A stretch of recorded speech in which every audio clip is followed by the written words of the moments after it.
dara une fois gis nga foo xam ne si ni chargé nañu premier ministre toujours c'est président xam ngeen tamit moom si biir discours ah oui sax ba si yow si sa biir discours ah oui suñu la déggee c'est comme si da nga bëgg junj ko ni bien vrai que divergence mën na am waaye Diomaye aussi dafa war a déglu ki nga xam moo di premier ministre Ousmane Sonko ndax yéen quoi qu'on puisse dire démb Ousmane Sonko déglu nañ bu baax a baax discours am wax nga ko ku toogoon si meeting bi mën nga ko bañ a dégg mais ñun ñi déglu nañ ko dégloo di ko si biir discours am premier ministre Ousmane Sonko wax na ba ne justice bi moom ay njabootam kase la ñuy tëj ah oui ay wax na ko ah oui wax na ko wala waxu ko wala sax wax na dañuy ko lenn day xew ñu profité si njabootam ba pare doogaam dem fi voilà xam nga wax na loolu voilà léegi ñu jàll si beneen phrase boo xamante man je me pose toujours la question est-ce que amoon na place foofu ndax loolu fu may nduru que dafa woote meeting bi spécialement pas pour nattaat boppam sax mais pour tontu pourquoi en tant que président du parti Pastef ak doole bi nga xamante ne Ousmane Sonko am na ko est-ce que war naa taxaw devant toute la jeunesse si nga jox bopp mu ne si suñu nguur gi on a deux alliés yoo xamante ne nii ñoo bëgg a xajamal wala d'accorduñu si seen slogan bi nekk jub jubal jubanti dem ba lim tuddul tur de mais wax ni kenn ki rapport IGE daf koo épinglé si lu toll si 2 milliards joxewaat misaal ne keneen ki joxoon ne dañ ko joxoon poste ministériel ñu dem ba si biir ñu gis ni dafay luubal si biir et que dafay bëgg di signer ay marché yoo xamante ne ni soo seetloo ba si biir day am surfacturation moo tax ñu jëlee ko si poste boobu yóbbu ko si beneen poste ministériel le temps que ñuy fixer sooram en tant que première man duma analyser foofu en tant que président du parti Pastef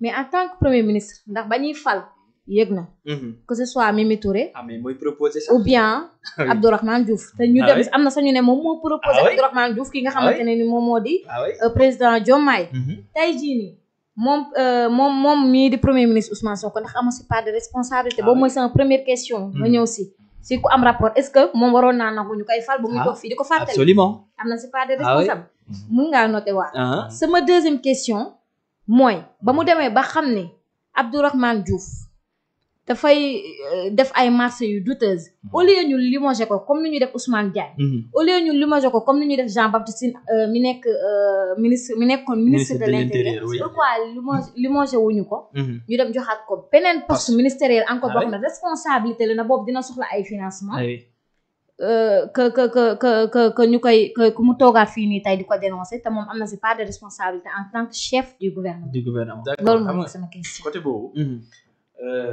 d'abord dama nekkoon ci beneen analyse peut-être après dañuy rebondir rek di dugg beneen question dafa tout à fait c'est vrai après ces analyses exact voilà damay sabar sontoon ci question boobu parce que vous savez ñun Pastef dafa am lu ñu gëm te dañoo am démarche te gis nga le président Sonko maanaam tout le temps li muy woote mooy constance ci suñu démarche parce que li nga xamante ne ni moo tax Sénégal yi ñëw jàpp parti Pastef bés bu Pastef wàccee chemin boobu noonu Sénégal yi bàyyi ko te nit ñi tamit li may wax souvent lu bëri pour nit ñi di ko comprendre mooy que ni ñun ànduñoo ak Pastef ànduñoo ak président Sonko parce que sa personne sa stature son image daf ñu neex wala daf ñu il nous plaît comme ça. non mais y en a des parce que am na ñoo xam dañuy wax que ni lu mu wax rek neex na. d'accord dëgg la d'accord dañoo ànd ak moom il faut que Sénégal yi comprendre loolu. ñun dañoo ànd ak moom. avec des principes. des idéaux. ñu ànd ak moom ci vision.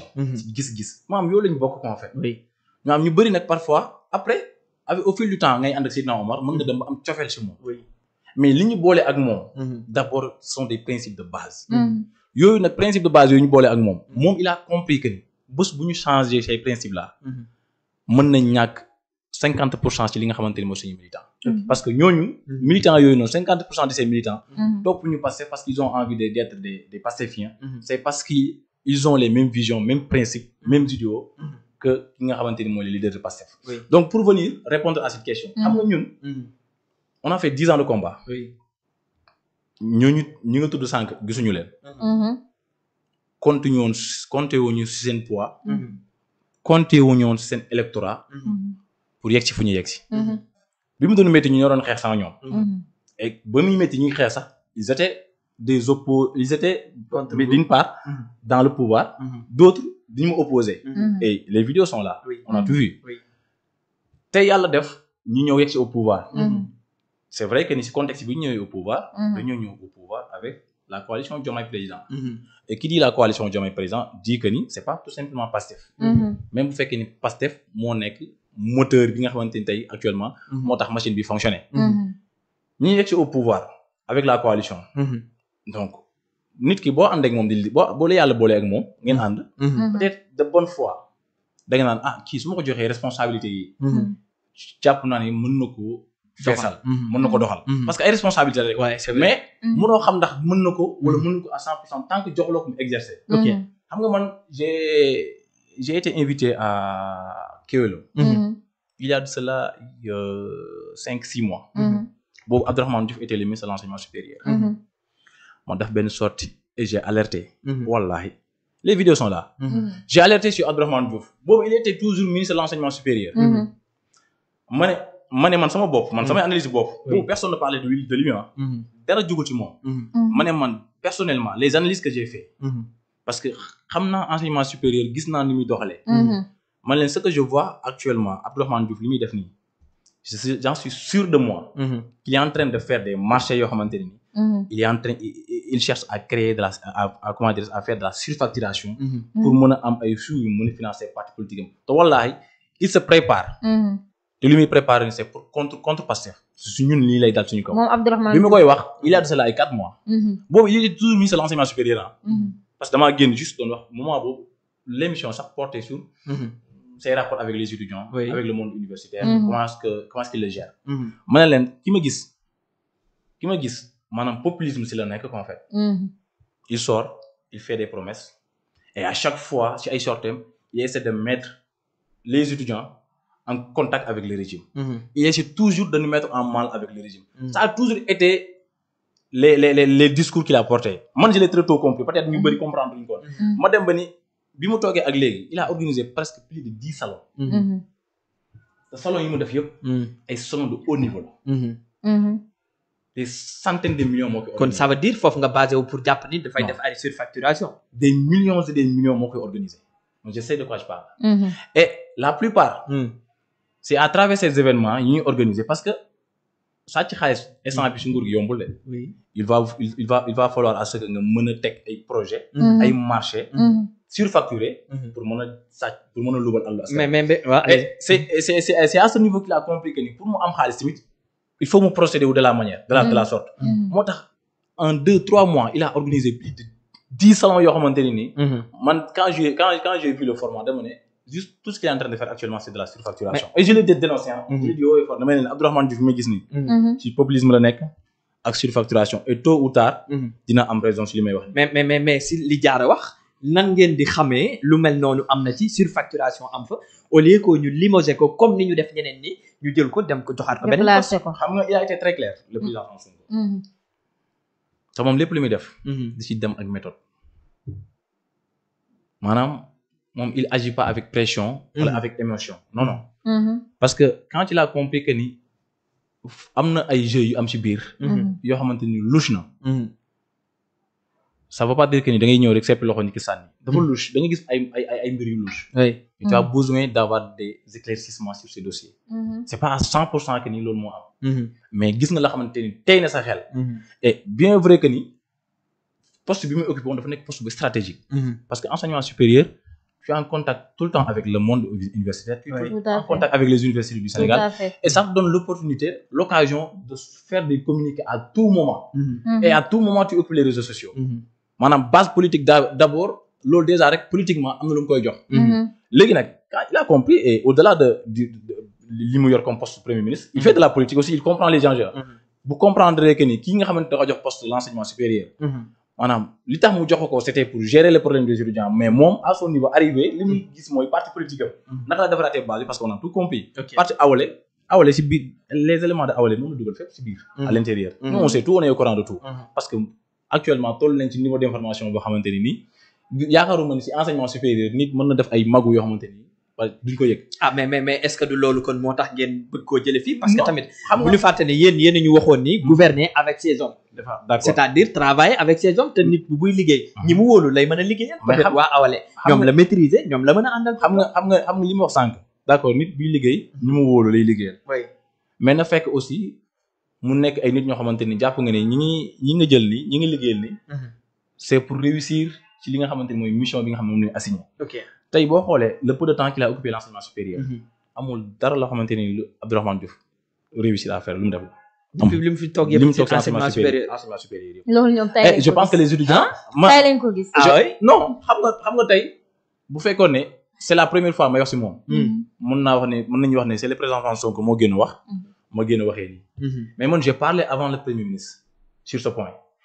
wax naa avant le premier ministre mi wax depuis avant 4 mois que ne Abdourahmane Diouf si populisme la nekk si surfacturation la nekk te tôt ou tard dinaa am raison si li may wax nii. buñ ko xoolee.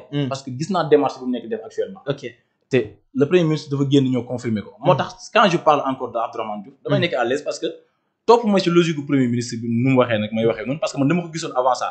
léegi nag. faudra comprendre que ni. moom mooy proposer. terminer comme ni ko Fodé waxee. oui. et c'est le président qui nomme. c'est le président qui leur donne fonction. mais booy proposer da ngay proposer ay nit jàpp ne ñii. ils seront à la hauteur. am nañ capacité wu li mu leen di jox nii. dinañ ko mën a régler. ba satisfaire besoin bi. mais rien ne garantit que ni li nga ko jox noonu. il va le faire à 100%. léegi nag moom il a compris entre temps en peu de temps moins de 2 ans. que ni li nga xamante ne moo tax mu jox ko. maanaam waa ji nekkewut fa loolu. beneen bi mooy. déjà yow li ñu la jox comme responsabilité mënuloo ko. nga chercher à diviser des personnes yoo xamante ni bi ñu ànd fekkee woo. bi ñuy xeex fekkee woo. bi muy métti fekkee woo. bi seen militant di dee yaa ngi opposé di leen saaga. bi peuple bi di affronter le régime de Macky Sall. yaa ngi toog nekk sa coin. di ak sa njaboot nekk si jàmm. sa njaboot laaluñu leen. amuloo blessure amuloo mort amuloo dara. waaye ba ñu yegg si au pouvoir. mais quand même yaa xeeti li El Malick bi président El Malick di wax. mais xanaa la moindre des choses sax bu fekkee ni mënuloo defar diggante wala nga wax si lu rafet. au moins nga màndu fonction bi la jox nga fexe concentré si loolu. mais je pense que Abdourahmane Diouf si j'avais un message à lui donner. mooy que erreur bi mu def mooy au lieu que mu concentré wu si liggéeyam.